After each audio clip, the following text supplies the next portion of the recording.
Hey friends, since it is Christmas Day, I thought it only appropriate to say a few words about Jesus, or rather about Jesus Mythicism. This is the idea that a historical Jesus, founder of the Christian religion, didn't even exist, but was instead an invention of later proselytizers to justify their beliefs. This is an awkward topic for me because I know all the major players on the mythicist side. I've met and had pleasant conversations with Robert Price and David Fitzgerald, and for a few years Richard Carrier had a blog on our network, Free Thought Blogs. I kept running into these guys, and for a while I was sympathetic to their views. I'm not a historian, so I listened to the authorities I knew, and by some unholy coincidence, there were a lot of mythicists among them. Okay, sure, I said, I'd considered the possibility that Jesus never existed, and that some kind of conspiratorial cabal invented a figurehead. Why not? I wasn't enthusiastic about it, but I'll let them tell the story. But here's another awkwardness. I later had a falling out with all of them, and one could easily argue that my disagreement with mythicism could be personal bias, not an objective analysis at all. And that's fair. After all, Richard Carrier tried to sue me and my friends for $2 million because we accused him of being a sex pest after he was banned from a conference for being, well, a sex pest. David Fitzgerald submitted testimonials on Carrier's behalf, making salacious accusations against my friends. And oh boy, but Robert Price turned out to be a wild-eyed, raving racist. Furthermore, an organization called Mythicist Milwaukee has developed into a sponsor for all kinds of anti-woke conservative conspiracy theories. You can make a fair case that I have flung myself as far away from these people as I could on the basis of issues other than an objective analysis of the mythicist case, and I'd have to concede that that is true in part. On the other hand, my counter-argument would be that it suggests a deep problem in their theory, that it mainly seems to attract fringe scholars, pseudo-intellectual Bible worshippers, wannabe Nazis, and misogynists and conspiracy theorists.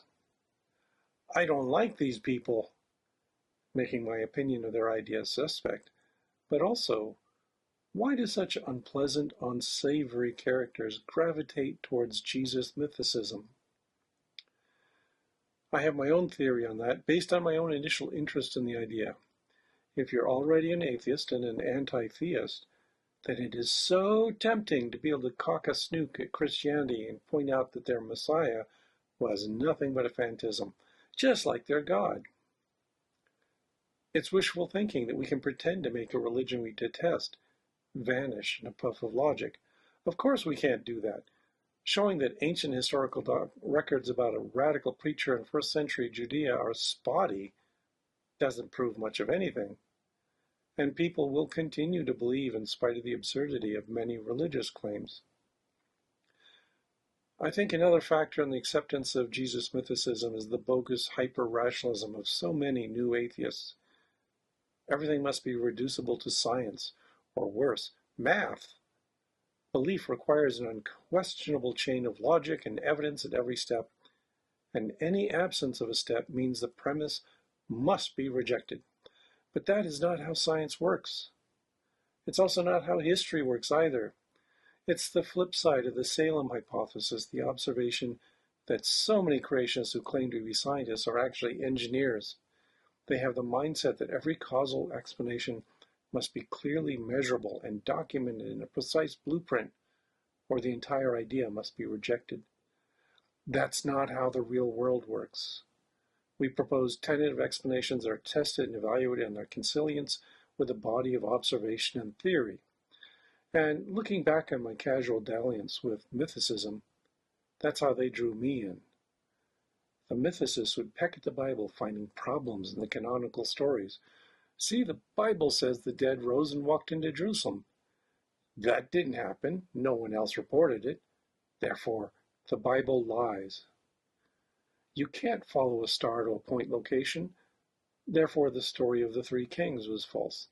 So much of the Jesus story is about his birthplace and it's patently an attempt to shoehorn his origin to fit prophecy.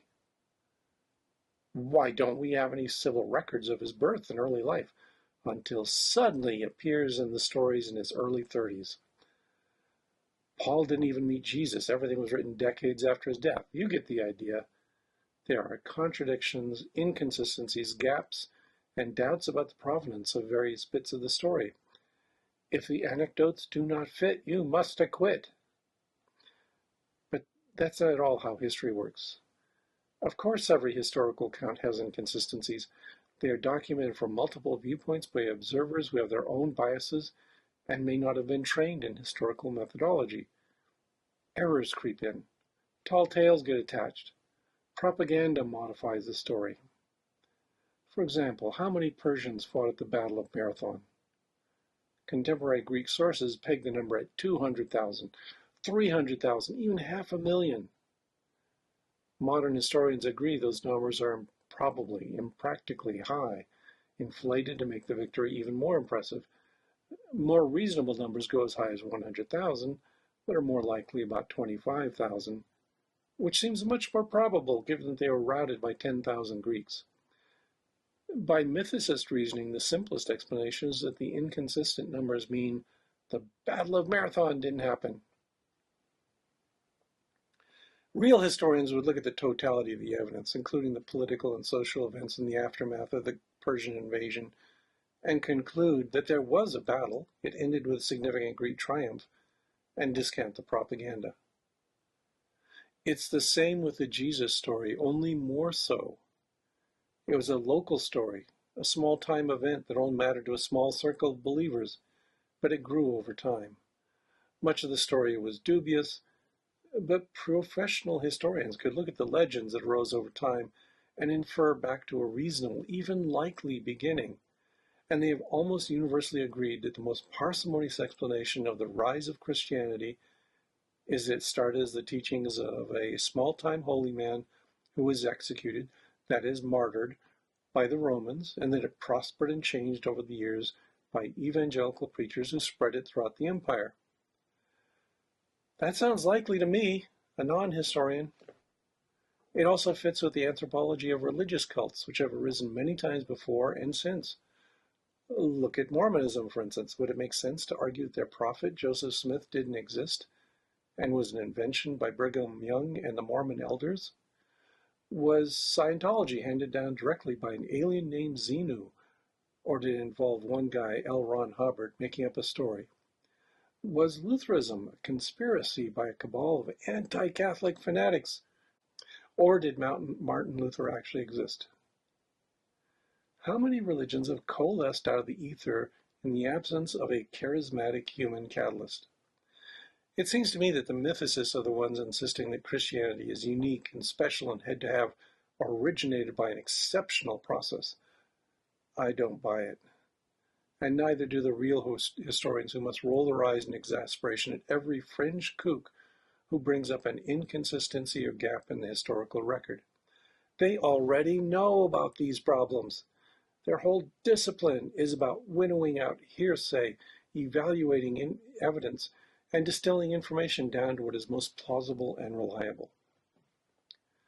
I am not going out on a limb, nor am I betraying atheism, if I plainly state that a preacher named Jesus probably existed in the Middle East in the 1st century, that he built a small following before he was executed, and that his disciples promoted a religion that spread around the world. That's the most reasonable explanation for the start of Christianity. Only weirdly deluded fanatics argue otherwise. That doesn't imply that I think he was the Son of God, or that he had magic powers, or that believing in his divinity is required to enter paradise after my death. I don't believe that. Nor do many of the historians who study his mundane and mortal influence on ancient history. I will trust the authorities in a scholarly discipline way outside my own, rather than the opinions of outliers and oddballs. And I trust that you will, too. Okay, talk to you later. That's a quick Christmas message. Jesus probably existed. He just wasn't the deity some people think he is.